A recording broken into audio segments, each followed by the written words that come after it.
Now, a suicide bomber struck inside a Shiite Muslim mosque in Pakistan's northwest city of Peshawar during Friday prayers, killing at least 56 worshippers and wounding 194 people. Eyewitnesses say that the violence started when two armed attackers opened fire on police outside the mosque, and then the attacker ran inside the mosque and detonated a bomb. One police officer and attacker was killed in the gunfight. No one has claimed responsibility for the blast, but both the IS group and Pakistani Taliban have carried out similar attacks in the region, located near the border with the neighboring Afghanistan. Meanwhile, the death toll is expected to rise as many of the wounded are in a critical condition. For a little bit more on this development, we're now joined by Dr. Junaid Ahmad, who's the Professor of Religion and World Politics at the University of Leeds and the Director of the Center for the Study of Islam and Decoloniality in Pakistan. Thank you very much indeed for joining us and welcome to the program. Good to be with you. Do we have a better understanding or a clue of who might have been responsible for this latest attacks, even though it has the hallmarks of known groups? Yeah, well, initially, most people in Pakistan, including the Pakistani government, thought it may have been the very violent and very active group known as the Tehreek-e-Taliban Pakistan, the Pakistani Taliban, which was formed in 2007 as a response to increasing operations by the Pakistani military to rout out domestic terrorism. So they have consistently carried out these types of attacks, and especially against minorities, be they Shias, Christians, or Sikhs. However, in this case, they have denied responsibility for it, and the latest news we have is that ISIS-K has claimed responsibility for this attack. To what end? I mean, you know, killing people at prayers is, their most vulnerable state, but also there's something quite heinous about killing people in prayer. Absolutely. I think that sadly, this has been a tactic used not just by ISIS-K more recently, but as I was saying, the Pakistani Taliban. And their objective for the longest time was not only to ideologically target those that it disagreed with, but also to fundamentally destabilize Pakistan and really oppose the Pakistani government's participation in the global war on terror. And so it looked for these so-called soft targets, bombs in marketplaces, bombs against on mosques with Shias. So this has been, part of their playbook. However, even to a larger degree, to a more intensive degree, the ISIS-K group, which has been very active in Afghanistan up until now, is now becoming quite active in Pakistan. And one of the reasons for that is because the Afghan Taliban, now in power, have been consistently going after these elements known as ISIS-K, which oppose the Taliban, oppose fundamentally everyone, and consider all these other Muslims as apostates, as heretics, and worthy of being targeted. Where do they get their growth? Where are these people coming from? Who's fueling that growth?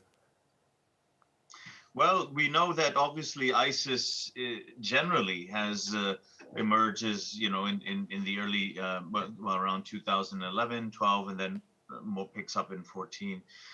So we knew that obviously this large configuration, although we don't know how large it is, but of ISIS grew up in the context of Iraq, the occupation of Iraq, the war in Syria.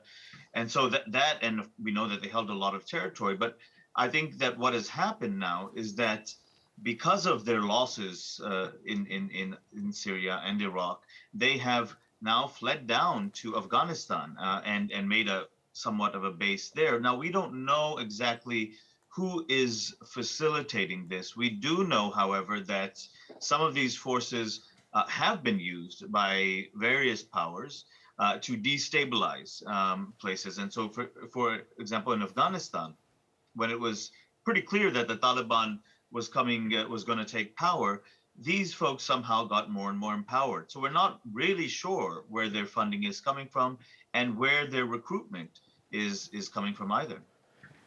All right. I think you touched on this a little bit earlier on, but targeting Shiites? Yeah, absolutely. I mean, I think that it's targeting Shiites, but for especially for ISIS-K, as opposed to perhaps slightly less moderate, slightly more moderate, the Taliban of Pakistan. For ISIS-K, it's not just about Shias; it's about the overwhelming majority of the rest of Muslims as well, who Sunni Muslims that they consider as apostates. Like I said, right now the Taliban government in Afghanistan for them is a treasonous government, is one that is not Muslim, and that is fair game for them to target. And the same goes for the Pakistani government. Now, the difference became between the Afghan Taliban and the Pakistani Taliban is that the Pakistani Taliban deemed it appropriate to target both NATO occupation forces in Afghanistan as well as the Pakistani state. The Afghan Taliban never endorsed that at all. I mean, in fact, they were quite close with the Pakistani government.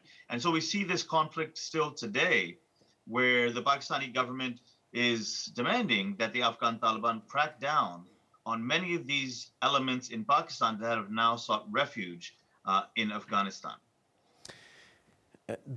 The fact that these are neighboring states, and as you said, that ISIS-K was working quite a bit, is their influence diminishing then in Afghanistan and will then rise more in Pakistan? Are these the same people? Yeah, I think that we kind of have to continue to see these groups as basically being one and the same across the borders, because as we've had to repeat consistently throughout this war on terror, that border between Pakistan and Afghanistan is an incredibly porous border. And on top of that, there are deep links, connections, family, clan, tribe, on both sides of the border amongst the Pashtun population. So I think that this problem will have to be addressed both by Pakistan and the Afghan Taliban. Otherwise, these groups just go back and forth and will regroup in one country if that country is able to modestly suppress it. It will just go to the next, because these are it's not so much ideological anymore. It's the fact that the Afghan Taliban cannot repress some of these organizations within Afghanistan because of the very primordial links, the family ties between these groups and their counterparts in Pakistan. The Pakistani authorities, are they fighting a losing battle? How difficult is it for them to manage these militants? Well, they have had success over the past few years. It was a horror story for most of the time of the global war on terror, where Pakistan saw numerous suicide bombings, lost up to 70, 80,000 people and soldiers. So it was a horrible time. Past few years, it's gotten much better. I think it also has to do with finally some type of a resolution, however unstable it might be, in Afghanistan, because a lot of these attacks and everything were fundamentally a spillover of the war in Afghanistan. So I think that we've seen a reduction. We've seen a commitment by the Pakistani government. And as I was saying earlier, right now, it is basically up to the Taliban. The Pakistani government has been annoyed that the Taliban in Afghanistan have not been able to do more. Although, of course, recognizing they are also against groups like ISIS-K, but I think the Pakistanis want them to do more to repress these groups. And I think that is basically the only solution, a concerted effort from both Islamabad and Kabul to crack down on these forces.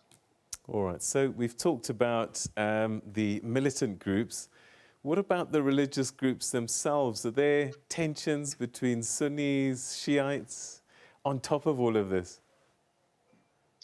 No, I think that there were times in Pakistan's history, maybe, uh, especially maybe during the 1990s, where you could see some of these sectarian conflicts and tensions at their zenith. But at this point, there's nothing at the social level in which Sunnis or Shias are, constantly at loggerheads with each other, at war with each other. I don't think you see that at this time at all. You just see these high profiles types of attacks, again, carried out by some of these same groups that have been involved not only for the past 2 decades, but it's also important to remember that the origin of most of these groups emerges during the 1980s in the war in Afghanistan, which was supported by the entire Western political establishment, the Saudis, the Pakistanis.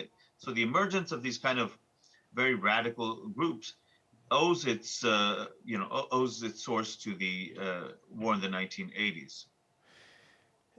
Are we sadly going to see more of these kinds of suicide bombing events in the coming weeks? Well, I can assure you that the Pakistani government, for several years now, which is why we saw a reduction, has taken this incredibly seriously. I think that what will happen now, and it's already begun, is that the government, Pakistani government, will try to put more pressure on the Afghan Taliban to crack down, regardless of whether they have some type of kinship ties. It will demand that the Afghan Taliban crack down. And I think that Pakistan will always have that leverage as being a friendly power to the Taliban. So the Pakistani government on this side will take this incredibly seriously. And the question is, how much is the Taliban not willing to do, but what is it capable of doing in cracking down on these groups? And I suppose the citizens demanding greater protection from the authorities. Yeah, I mean, we've seen some massive demonstrations by the Shia community, and also many in solidarity with them in the context of what's happened now.